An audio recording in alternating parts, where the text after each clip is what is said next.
10 at school, just after the second term, because I'd just turned 17. And of course, you know, the younger they were, the more likely they were to die at the front. They were completely ill-prepared for it, physically and in every way. Of course, they were full of so-called spirit. They had that in abundance. But they were gradually getting younger and younger. And mass recruitment is not the only sign that some great confrontation is surely coming. As the Red Army's manpower mushrooms, an enormous national effort is mounted to provide it with weapons and supplies. The mass transfer of Soviet industrial assets from the war-torn west to safe locations east of the Urals, begun in 1941, is almost complete by the start of 1943. It has been an epic achievement, enabling Soviet heavy industry to reach stupendous production targets. As conscription drains the labor force, women fill more and more vital factory jobs. Their one all-important priority, weapons production. And Stalin's iron hand ensures unprecedented growth in output. Gulag prisoners are used to build new factories, and conscripted laborers, sometimes working 20-hour shifts, know that to be caught slacking for just 1 minute can mean a whole year's imprisonment under Stalin's law. By now, the Soviet war machine is producing weapons of the highest quality. Summer's approach finds massed fleets of modern Stumovik ground attack planes and Petlyakov bombers ready for action, along with thousands of the highly successful T-34 and KV tanks, now modified for maximum efficiency and versatility.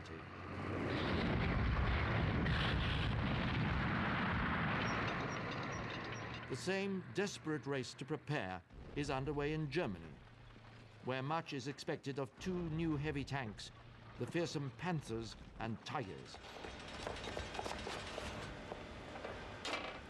Both are being rushed into service for action in the east.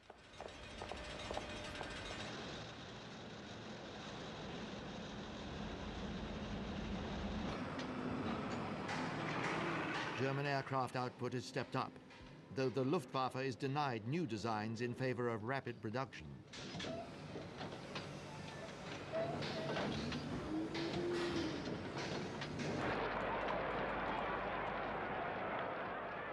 And as Hitler orders the German people to a new total war footing, almost 1 million workers are transferred into the army. But Hitler dare not focus on a single theater of war. Germany must have defenses against Anglo-American bombing attacks. It needs submarines for the desperate battle in progress across the world's sea lanes. And Germany must send troops to bolster its faltering allies.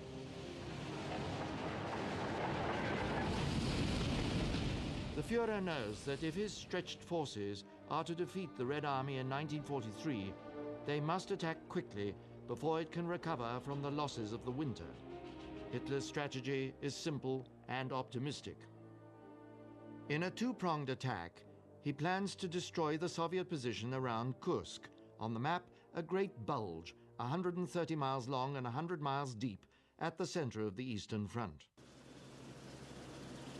The people of the steppe around Kursk inhabit a natural granary, a prize contested by successive invaders through the centuries. Mongols, Napoleon's armies, White Russians, all have fought for this land. It is an obvious target for a German offensive. As the snows melt in the spring of 1943, Hitler expects to seize the grain fields and to eliminate any possibility of a Red Army attack.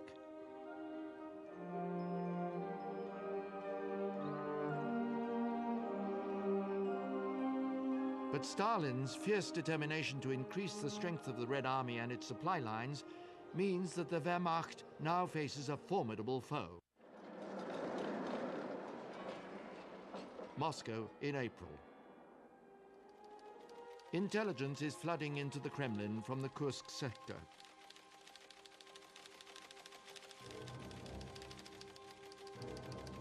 Coordinated by Deputy Chief of Staff Antonov, it gives an increasingly accurate picture of German intentions.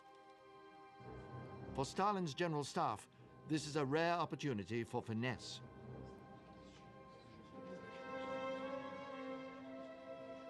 They plan to contain the German offensive by constructing deep defenses stretching tens of miles behind the front, and then to crush the Wehrmacht with massive Red Army counterattacks.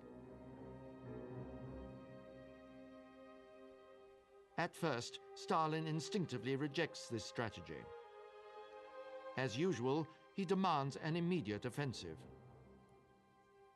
But Deputy Supreme Commander Zhukov and Red Army Chief of Staff Vasilevsky advise against it. And as he is at last learning to do, Stalin heeds the counsel of his best generals.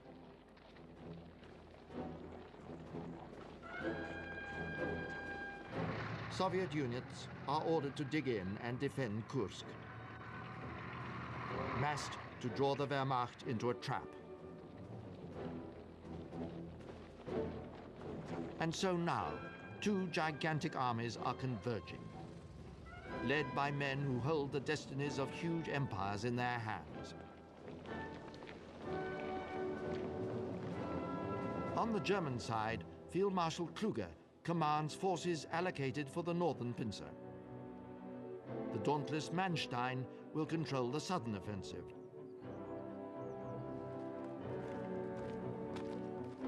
On the Soviet side, Rokossovsky leads the northern sector, and Stalin appoints General Vatutin to lead the southern defense. The vital reserve army group, reinforcing them both, is entrusted to Konev. The blueprints for battle have been laid down. Now it is a matter of waiting.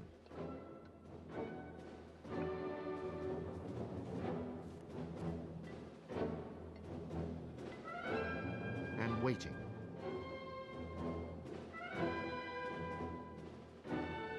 And waiting.